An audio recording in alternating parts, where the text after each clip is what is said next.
नमस्कार, स्वागत है आपका बोलता हिमाचल पर। आज 27 मई 2025 और हिमाचल प्रदेश से जुड़ी हुई आज की बड़ी खबरों की जानकारी अपडेट्स हम आपके लिए लेकर आए हैं। हमेशा की तरह आप इस वीडियो को लाइक कर दीजिएगा। चैनल पर नहीं जुड़े, चैनल को आप सब्सक्राइब जरूर करें। पेश है आज की सबसे बड़ी खबरें। हिमाचल प्रदेश में तबादलों पर लगेगी 1 जून से रोक, 24 दिन में बदले 1120 शिक्षक। हिमाचल प्रदेश में शिक्षकों के तबादलों पर 1 जून से रोक लग जाएगी। ऐसे में विभाग में इन दिनों शिक्षकों के तबादलों को लेकर अफरा तफरी मची हुई है। शिक्षा निदेशालय को तबादलों को लेकर शिक्षकों के 18,000 आवेदन मिले हैं। सूत्रों की माने तो विभाग में पिछले 24 दिनों में 1120 शिक्षकों के तबादले हुए हैं और अभी भी ये प्रक्रिया जारी है। शिक्षक निदेशालय से लेकर सचिवालय तक अपना तबादला करवाने के लिए चक्कर काट रहे हैं। 15 से 30 अप्रैल तक 350 के करीब शिक्षक बदले जा चुके हैं। हालांकि अगले महीने से इस पर रोक लग जाएगी। शिक्षा मंत्री रोहित ठाकुर ने विभाग को इस संबंध में निर्देश जारी कर दिए हैं। मौजूदा शैक्षणिक सत्र के दौरान अब 31 मार्च 2026 तक शिक्षकों के तबादलों पर पूर्णतः रोक लग जाएगी। संजौली मस्जिद को तोड़ने पर एमसी कोर्ट के फैसले पर स्टे, 29 मई को होगी अगली सुनवाई। प्रदेश भर में सुर्खियों में रही संजौली मस्जिद को तोड़ने के एमसी कोर्ट के आदेशों पर सेशन कोर्ट ने सोमवार को स्टे लगा दी है। वक्फ बोर्ड ने एमसी कोर्ट के मस्जिद गिराने के आदेशों को सेशन कोर्ट में चुनौती दी थी। इस याचिका पर जिला एवं सत्र न्यायाधीश की अदालत में ये फैसला सुनाया गया है और अब नगर निगम शिमला को इसमें जवाब दायर करना है और सेशन कोर्ट में 29 मई को फिर से सुनवाई होगी। एबीवीपी ने घेरा शिक्षा बोर्ड कार्यालय, जबरन अंदर घुसे, गेट पर कर्मचारी से की धक्का मुक्की। हिमाचल प्रदेश स्कूल शिक्षा बोर्ड धर्मशाला मुख्यालय के बाहर सोमवार को अखिल भारतीय विद्यार्थी परिषद ने 12वीं कक्षा के परीक्षा परिणामों में अनियमितताओं के विरोध में प्रदर्शन किया। इस दौरान एबीवीपी कार्यकर्ताओं और बोर्ड के सुरक्षा कर्मियों के बीच धक्का मुक्की भी हुई। विद्यार्थी परिषद के कार्यकर्ता करीब 10 से 15 मिनट तक नारेबाजी करते रहे। इसके बाद सचिव को ज्ञापन सौंपने के लिए मुख्य गेट खोलने के लिए कहा, लेकिन सुरक्षा का हवाला देते हुए कर्मियों ने गेट खोलने से मना कर दिया। इसके बाद प्रदर्शनकारियों ने जबरन गेट खोल दिया और बोर्ड सचिव के चैम्बर तक पहुंचकर नारेबाजी शुरू कर दी। यहाँ उन्होंने मुर्दाबाद के नारे भी लगाए। एबीवीपी ने परीक्षा परिणाम की निष्पक्ष जाँच, पुनर्मूल्यांकन शुल्क में कटौती और एसओएस विद्यार्थियों से लिए जा रहे अधिक शुल्क को कम करने की मांग की। बेमले की मौत, भ्रष्टाचार के मामला, मुख्यमंत्री के करीबी शामिल जयराम ठाकुर है। नेता प्रतिपक्ष एवं पूर्व मुख्यमंत्री जयराम ठाकुर ने गुमारवी में सरकार पर हमला बोला। उन्होंने कहा कि बेमलेगी केस में कई अहम सबूत मिटाने की कोशिश हुई है। सबसे बड़ा सवाल ये है कि एक जरूरी पेन ड्राइव पहले छुपाएगी और बाद में उसका सारा डेटा मिटा दिया गया। आखिर सरकार किसे बचा रही है? जयराम ठाकुर सोमवार को गुमारवी में रानी अहिल्याबाई होलकर जन्म त्रिशताब्दी जयंती पर भाजपा की जिला स्तरीय कार्यशाला को बतौर मुख्य वक्ता भाग लेने के बाद मीडिया को संबोधित कर रहे थे। वेदर अपडेट, आज से 5 जिलों में रहेगा ऑरेंज अलर्ट, 30 मई तक खराब रहेगा मौसम। सोमवार को जारी किए गए येलो अलर्ट के बीच में राजधानी शिमला सहित कई इलाकों में हल्के बादलों के साथ धूप खिली और बारिश नहीं हुई।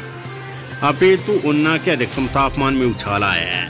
मौसम विभाग के अनुसार 30 मई तक ऑरेंज और येलो अलर्ट रहेगा। मंगलवार को 6 जिलों कांगड़ा, कुल्लू, मंडी, शिमला, सोलन और सिरमौर में कहीं कहीं पर मेघ गर्जन के साथ बिजली चमकने, ओलावृष्टि और 50 से 60 किलोमीटर प्रति घंटे की रफ्तार से तेज आंधी तूफान के साथ बारिश का ऑरेंज अलर्ट और 6 जिलों में येलो अलर्ट जारी किया गया है। बुधवार को 3 जिलों कुल्लू, मंडी, शिमला में ऑरेंज और शेष 9 जिलों में येलो और वीरवार व शुक्रवार को 2 दिनों में सभी जिलों में येलो अलर्ट जारी करते हुए लोगों के लिए एडवाइजरी भी जारी की है।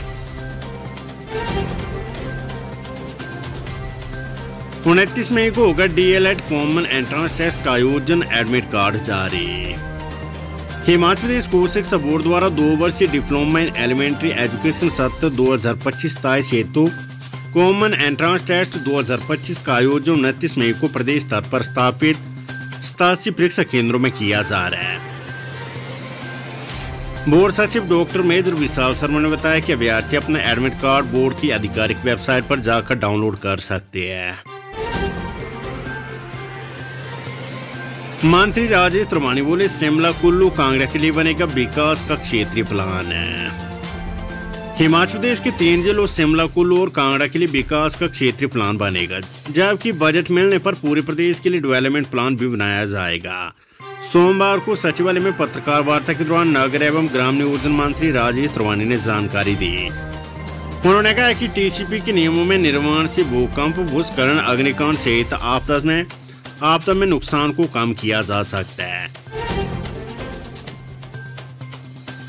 हिमाचल से बाहर होगी दवाओं के सैंपल फेल होने वाली कंपनियां भेजे नोटिस। हिमाचल प्रदेश में लगातार फेल हो रहे दवा के सैंपल पर अब स्वास्थ्य महकमा कंपनियों को प्रदेश से बाहर करने की तैयारी में है। विभाग ने कुछ कंपनियों को तीसरा नोटिस भेज दी है। 10 दिनों में दवा उद्योगों और प्रयोगशालाओं का निरीक्षण किया जाएगा।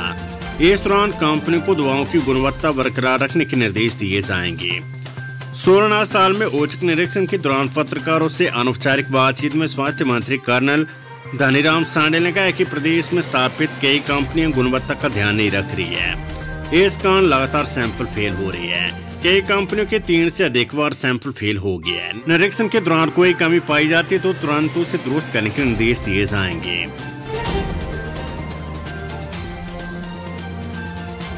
हिमाचल में चीन सीमा के पास भी पर्यटक कर सकेंगे सैर, रक्षा मंत्रालय ने दी हरी झंडी।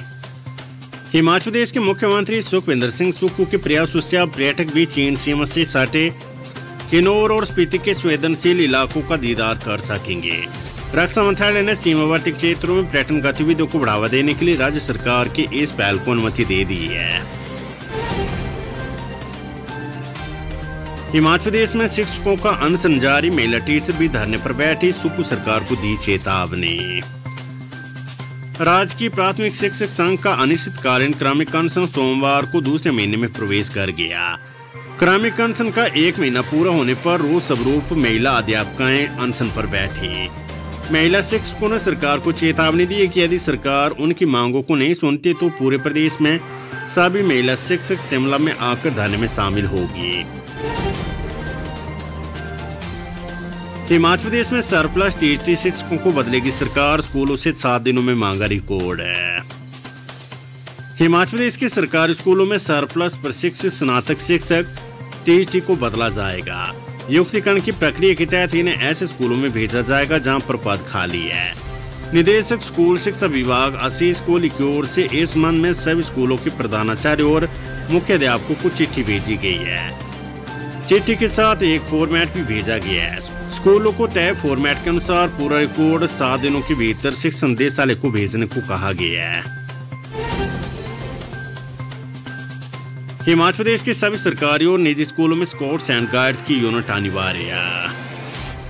हिमाचल प्रदेश सरकार ने राज्य के सभी शैक्षणिक संस्थानों के लिए स्काउटिंग गतिविधियां चलाना अनिवार्य कर दी है।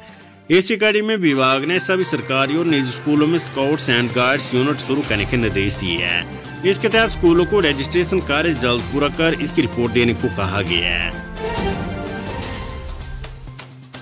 राजीव बिंदल बोले, पुलिस तंत्र से नियंत्रण खो चुकी है हिमाचल की सुक्खू सरकार। बहुचर्चित विमले की मौत मामले में सोमवार को कांग्रेस को घेरते हुए भाजपा प्रदेश अध्यक्ष डॉक्टर राजीव बिंदल ने कहा कि सरकार को जल्द से जल्द इस सारी जांच को हाईकोर्ट के आदेश के बाद सीबीआई को सौंप देना चाहिए।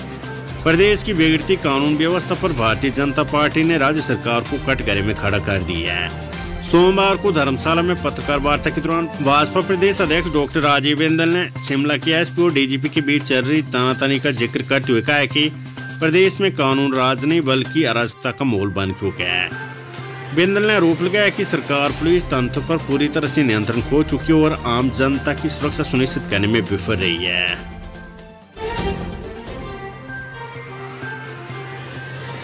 छठी से 12वीं कक्षा तक के बच्चों का परखा जाएगा IQ लेवल, शिक्षा विभाग शुरू करेगा LEP। हिमाचल प्रदेश के सरकारी स्कूलों में छठी से 12वीं कक्षा तक पढ़ने वाले विद्यार्थियों की लिखने पढ़ने की क्षमता बेहतरीन होगी। शिक्षा विभाग प्रदेश भर के सभी स्कूलों में लर्निंग एनहांसमेंट प्रोग्राम LEP शुरू कर रहा है। विद्यार्थियों का IQ लेवल परखने के लिए 28, 30 और 31 मई को प्रदेश भर में OCR सीट पर टेस्ट लिए जाएंगे। इसके लिए समग्र शिक्षा विभाग ने सभी गतिविधियां पूर्ण कर ली है।